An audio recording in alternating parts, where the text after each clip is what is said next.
Something is quietly brewing between Sasha Banks and Naomi, so we'll see what's going on there. WWE has also reportedly selected their new Brock Lesnar, so we'll take a look at that topic. Let's start things off with this small detail that has been noticed from Sasha Banks and Naomi. Where Sasha and Naomi are at right now with their story reminds us of a lot where Sasha and Bayley were at in 2020. Naomi and Sasha aren't exactly at the level of success that Sasha and Bayley were having during 2020. Sasha and Bayley, of course, won the tag titles and won both single titles as well. But just in terms of little small details, eventually growing into bigger issues, Sasha and Naomi are definitely mirroring how Sasha and Bayley once were. Sasha and Bayley were on top of the world in 2020, but there were these constant little hints that Bayley was more invested in herself than the friendship with Sasha Banks. Bayley would constantly cut Sasha off when she was speaking and never really came to Sasha's aid that often. Sasha would practically defend the SmackDown Women's title for Bayley, making sure that Bayley never lost it. But when it came to Bayley helping Sasha retain the Raw Women's title, Bayley never really returned that same effort to Sasha. That eventually kept growing and growing until their fallout finally happened. Bayley would strike first and brutally attack Sasha Banks, but Sasha would have the last laugh after defeating Bayley for the title and putting an end to her long title reign. So that was one of the greatest storylines WWE has displayed in recent years. It was long-term and just continued to go over a span of so many months. And fans are wondering if Sasha and Naomi could eventually turn into a big story like Sasha versus Bayley. Sasha Banks and Naomi are great as a tag team, they just won the titles. No one is trying to rush and break them up so fast, but a lot of fans are already looking forward to that Sasha and Naomi singles feud with each other. So who has more motive to strike on the other first between Sasha and Naomi? Well, remember with Bayley and Sasha's story, Bayley's excuse for viciously attacking Sasha Banks was that she just couldn't trust Sasha Banks anymore. Bayley said that Sasha was starting to have certain looks on her face, and she knew that Sasha would eventually attack her. So out of that paranoia of Sasha potentially attacking her out of nowhere, Bayley decided to strike first to put her own mind at ease. The story and attack between Sasha and Naomi doesn't have to be about paranoia, but could potentially be more about jealousy. So how can jealousy be the main reason for their breakup? Well, if you've been paying super close attention, it would appear that the spotlight is on Sasha Banks a little bit more often than it is on Naomi. Their entrance, for example, is only a few seconds of Naomi's music, and then they make the rest of the walk to Sasha's music. Sasha has entrance pyro. She has this whole entire presentation that Naomi doesn't exactly have. So it's good because this could potentially be what Naomi's character uses as her explanation of turning heel on Sasha Banks. Naomi's character could easily use the excuse of feeling lost in Sasha's shadow as the reason for her turn. That is a generic excuse that a lot of tag teams use when they break up, but in this case, it's actually a valid reason that makes sense under these circumstances. Naomi could reveal that she was jealous and angry over those little things, such as walking out to Sasha's music. Maybe Naomi feels like they were never an equal tag team. Maybe she feels like the fans treated her nothing more than a sidekick to Sasha Banks.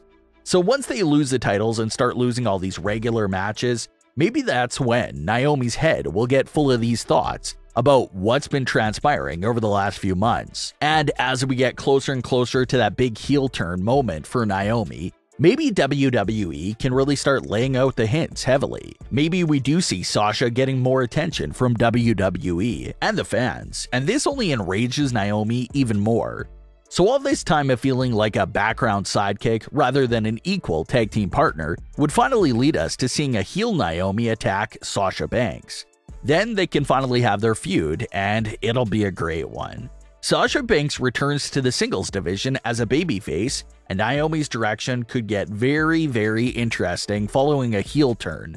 Now that Naomi has snapped and left Sasha Banks behind her, maybe she's done with the games, done with trying to please the fans, and she finally gains the courage to go knock on the door of the Bloodline's locker room.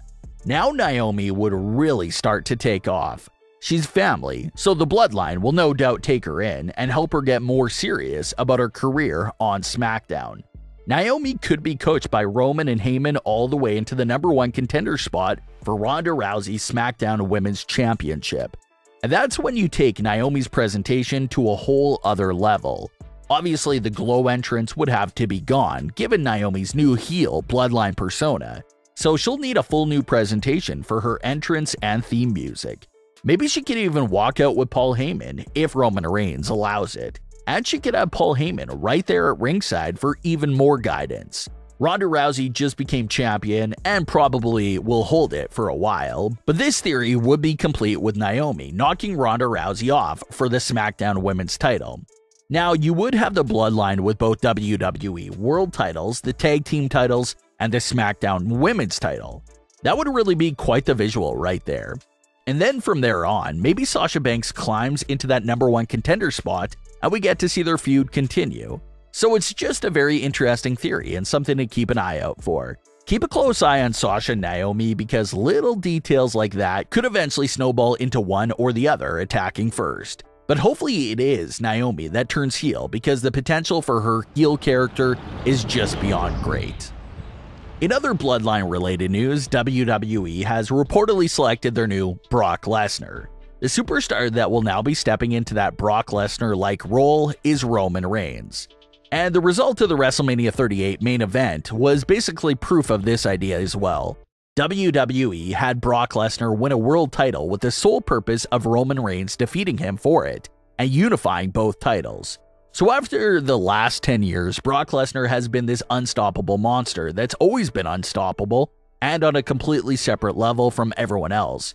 He's no doubt WWE's biggest attraction from the mid-2010s to the late 2010s. Wrestling Observer reports that WWE has now decided to go with Roman Reigns to take that spot of where Brock Lesnar has been at over the last few years. Roman Reigns will continue to be presented like an unstoppable force, similar to how Brock was always presented. Can't forget about the report from earlier in the year that claimed Roman could potentially be champion into WrestleMania season next year, and that's when WWE will start calling him the GOAT on WWE television. That was an interesting report from earlier in the year that could relate to all this new info. Not only will Roman's presentation look like Brock Lesnar, but Roman's schedule will slowly turn into Brock's as well. Roman's matches are expected to be limited going forward. This is why it'll be rare to see Roman wrestle on SmackDown from now on, and he could potentially even miss some premium live events as well. So the days of Roman Reigns defending his title at every single special event may be over. His title defenses may continue to be spaced out from now on. But what are your thoughts on today's stories with Roman Reigns and the big theory for Sasha Banks and Naomi? Leave your comments below. Don't forget to subscribe with all notifications on, and leave a like if you enjoyed. Thanks for watching, guys.